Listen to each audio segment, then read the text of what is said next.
Magkano ang isang order na ganyan size din ng Thick Milo?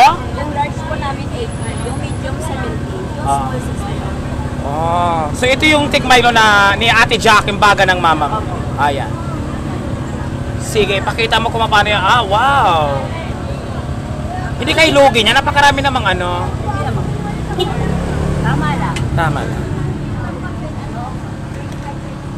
80 yan. Sa dami ng inilagay mo, sa tingin mo, magkano ang halaga na nailagay mo lahat? Hindi ko makwenta. Kasi maliliit. Ayan. So, marami ang sangkap niya, no? Sa halagang 80 pesos. So, take out yan. Ayan yan. Marami na pong toppings. Maraming topics nga, no? Bakit tinawag na Thick Milo? Kasi malapot siya, tsaka maliit. O, dahil Milo rin. Dahil Milo. Original Milo ba yan? Original po. So, ayan. 100 lang po.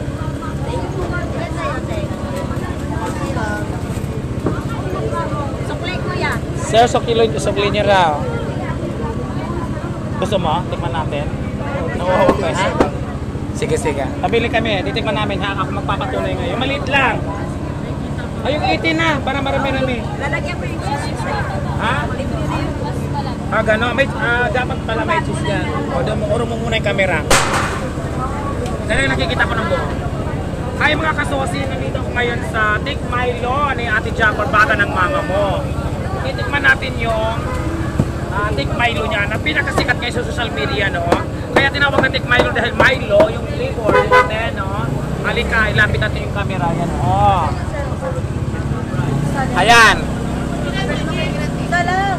Pag ano ba, pag hindi vlogger, ganyan din ang pag-be-prepared, yung parehas lang, vlogger o hindi. Mukhang maraming inilagay mo dahil vlogger ako eh. Ayan na. Ayan. Ay. Thick Milo overload kasi nandiyan na napakaraming sangkap, ano.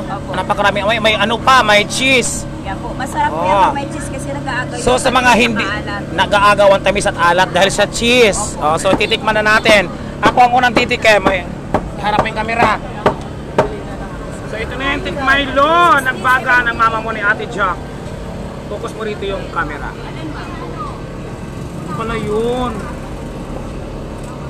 Ako ni, ang daming lahok ni. Paano ba ito? Kainin na nga ito kasi hindi pa tunaw.